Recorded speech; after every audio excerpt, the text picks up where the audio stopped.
기독교와 불교, 이슬람교는 저마다 다른 신을 섬기지만 공통점이 있습니다. 바로 신도들이 자신들이 믿는 신에게 무한한 신뢰를 보낸다는 것이죠.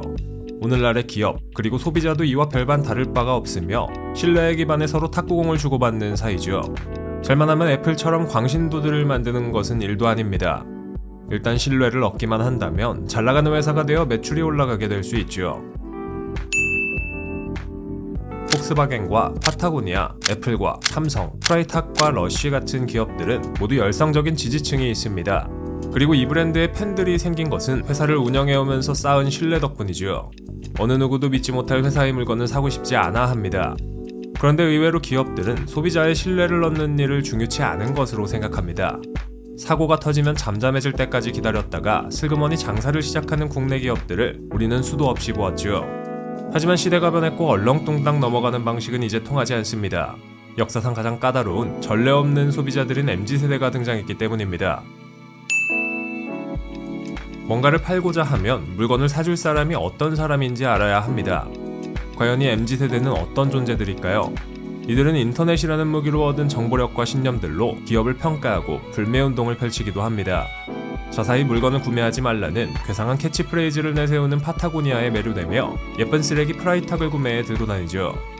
한마디로 공정성이나 진정성, ESG 같은 가치들, 즉 신뢰를 쌓아주는 요소들에 중점을 두고 그에 반하는 행동을 하는 기업들은 거부한다는 뜻입니다.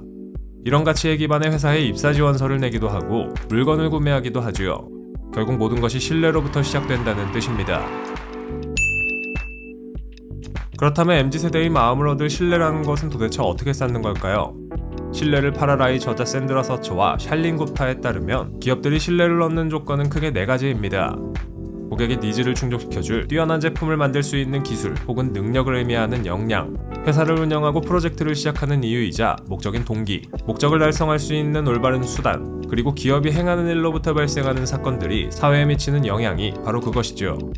한두 가지만 충족시켰을 때도 어느 정도 신뢰를 얻을 수 있지만 비로소 4가지가 다 충족되어야 소비자들 그리고 기업의 직원들로부터 온전한 신뢰를 얻을 수 있습니다.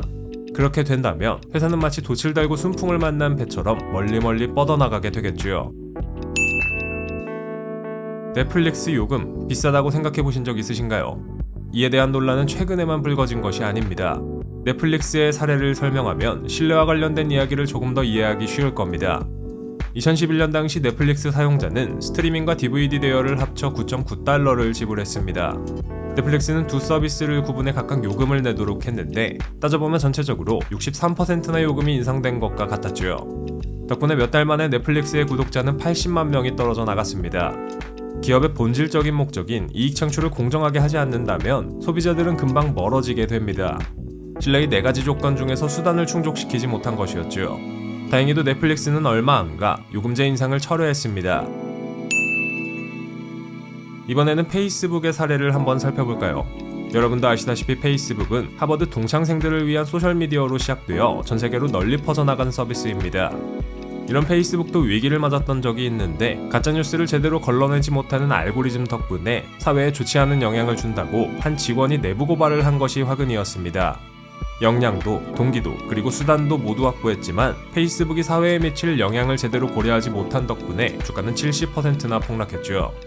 잘 나가던 기업인의 이미지를 갖고 있던 저커버그에 대한 신뢰도 하락할 수밖에 없었습니다. 이런 신뢰의 조건들을 갖추지 못한 회사들은 결국 무너지게 됩니다. 2022년 발생한 카카오의 데이터 센터 화재와 SPC 생산공장 사고 같은 문제들은 신뢰를 떨어뜨렸고 결과적으로 회사에 악영향을 끼칠 것으로 예측되고 있습니다. 해외에서도 테라노스나 모토로라 같이 신뢰를 잃어 어두운 겨울을 맞이한 사례를 수두룩히 찾을 수 있죠. 우리는 신뢰가 무너지면 결국 모두가 떠난다는 사실을 다시금 떠올리게 될 수밖에 없습니다. 소비자만 떠날 것 같다고요? 침몰하는 배에 타 있는 승무원들, 즉 회사의 직원들도 머지않아 배를 버리게 될 겁니다. 그래서 어떻게 하면 신뢰를 쌓을 수 있냐고요? 신뢰를 얻게 하는 방법을 알려줘 여러분의 매출을 증대시켜줄 신뢰를 팔아라를 읽어보시면 됩니다. 여러분이 오랜 기간 동안 신뢰를 잃지 않고 비즈니스를 유지할 수 있는 비밀이 이 책에 있지요. 역사상 가장 까다로운 고객들이 물건을 사는 이 시대에 신뢰를 얻을 수만 있다면 결국 비싼 물건을 팔아도 믿으니까 좋아하고 제품을 구매하게 될 겁니다.